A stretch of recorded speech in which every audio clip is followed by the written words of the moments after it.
Welcome back, gang, to another video. Alex Berry channel. Jess is just moving her 350 into the driveway right now because we had just put the wheels off the S15 on it to get some photos because we're trying to sell it, make it look pretty. So just gonna whip those back off, put her factory wheels back on, and yeah, start working on the S15, rip some more stuff out of it so we can get this head off. Here she is, the 350. So yeah, just a bit of a tease, put the wheels on just to make it look nice, you know, so people buying it can kind of have an idea of what it will look like if it has some wheels on it. And it looks pretty tough, so what do you reckon? Looks good. But yeah, we're gonna, yeah, it looks good, buy it, she says.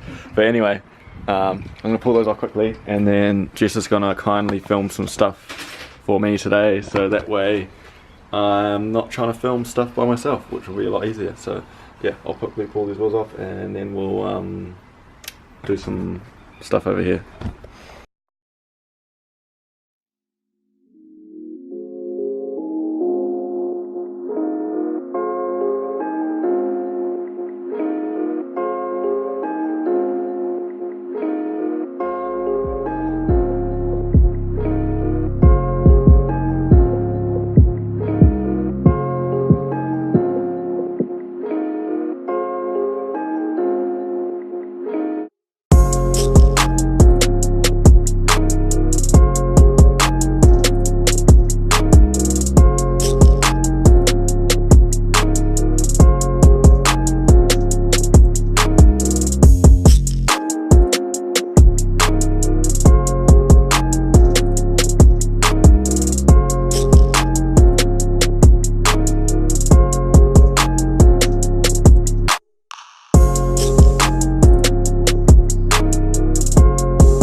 So now that we have that all done, so you turn around so you can see me, wheels, Jessica, car, wheels, Jessica, car, Jessica, wheels. We can finally start working on this S15 here. So today we're going to pull all this front stuff off and show you how to do it, because alloy radiator and viscous fan and factory fan shroud are annoying to get off. So come along on the journey. Yay. Oh, and one more thing, hold this. Oh, you guys haven't seen this yet, but I got the depot for the car. This is a Kinugawa Td06. It's gonna sit in there. A lot of you guys are probably wondering why I got this and not a Garrett. The reason I got this one is because, if you guys notice or read up about them, these are factory position turbos, so with a factory manifold, everything lines up. This goes up with my intercooler piping I already have, this lines up with my intercooler piping I already have, this lines up with my dump pipe and my exhaust, and this lines up with a T2 manifold, so it saves a lot of time and hassle, and these things are good for about 400 wheel horsepower, so this should be plenty with the cams. We should see some decent power out of this, so hope you guys are excited. I got this for a really good price, so if it's not very good, we can always take it off and sell it, and I'll 100% get my money back. So we'll try it out and see how she goes. First things first, I need to take all the shit out, so I'm going to take this off. So we'll grab our 10mm.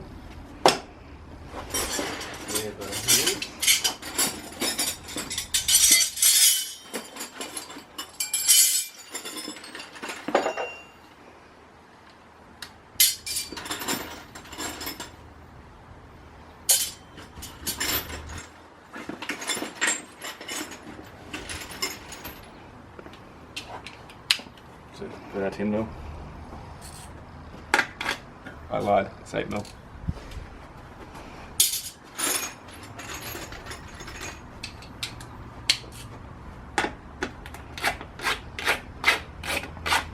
Pull this guy out. And if you guys remember or watch the install video on this, I double-sided taped it so it wouldn't flex, so this is going to be sticky, like that. So, you need to take our top hose off obviously. This hose here should be easy to come off. It's for our coolant overflow. Then we have our fan shroud here and here. But first, yeah, obviously you have to take this water neck off to get it out of the way. These things are a pain in the ass to get out. You have to finagle your way because of the viscous fan that's in there. I left the viscous fan on because they're the best kind of cooling clutch fan, whatever you want to call it, for these motors. I don't want this thing to overheat because, yeah, big problems. So pop this hose off, these two factory hose clamps here, and you might have to be rough with the hoses to get them off like that. Here's that piece I was just talking about. So this sits on the bottom of the shroud to complete it, but it also gives you a bit of room for when you need to take your shroud out. It makes it a lot easier. So take this off. Now we can take the rest out. We've got 10mm bolts here. Boom, boom, boom. There. Another one here.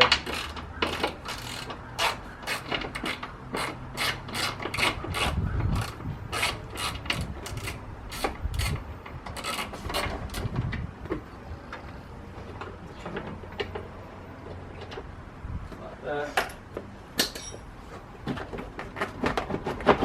And then this, with a lot of work, is going to slide out, so I'm not going to film that because it takes ages, but we'll show you when we get it out.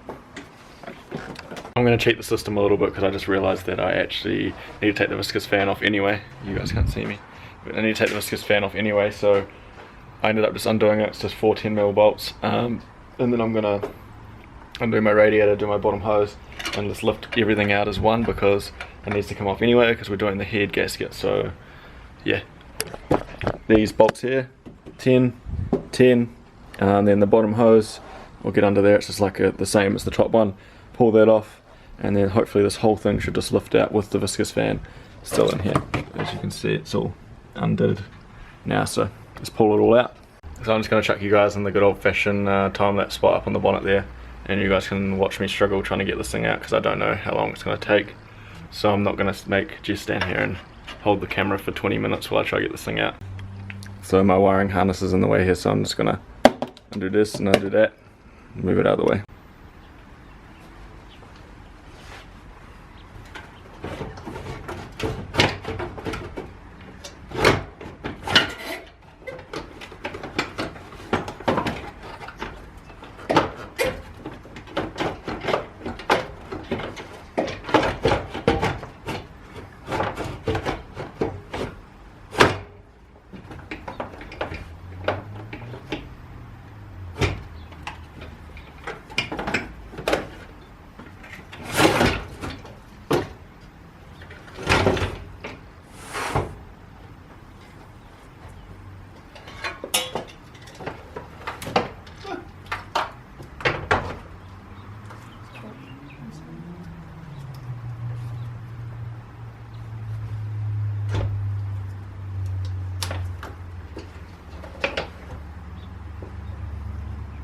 That shouldn't take that long. That long, no.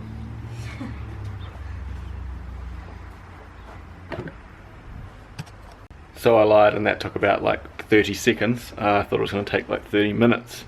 But here we have a nice big gaping hole now on the front of my car to take the head off. So with taking the head off, you can leave all the stuff on.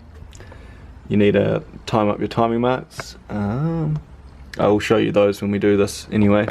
But one of the main reasons I also want to pull the head off on this car is because these factory head gaskets, they leak. So when you replace the head gasket, what you do is you put a small bead of grey RTV along around here, because they weep out the side here. As you can see, this is all dirty, covered in oil, and it's all along the bottom of my motor, and I just want this thing to look nice and clean. So we needed to pull all the cooling system out, just like we did then, to be able to time up the motor to pull the head. So now we're one step closer. And also, you guys might have noticed that half the intake's missing. I sold the factory injectors, so I had to quickly rip the top off that. I didn't film it, unfortunately, because I was trying to do it in a rush, but I'll show you guys how to pull the rest of that stuff off soon. So we're down to a long block, and we'll pull all the rock cover off, time it up, pull the cams out, and yeah, pull the head off and send it away to get done. But in terms of this video, that's going to be it. So I'll just show you guys quickly the radiator shroud and all the stuff that I was talking about. So here we have our shroud. This is a viscous fan. These are the best cooling fans for an SR. And then we've got a factory fan for the AC overheating fan as well. This also works quite well. And then our factory shroud. This is the bit that misses down the bottom, so you can get this out and in and out without having to take the thing off. But we took it off anyway because we were going to take everything out anyway. But yeah, easy enough, everything done. So hope you guys found this video helpful. Like, comment, share, subscribe, and we'll see you in the next one.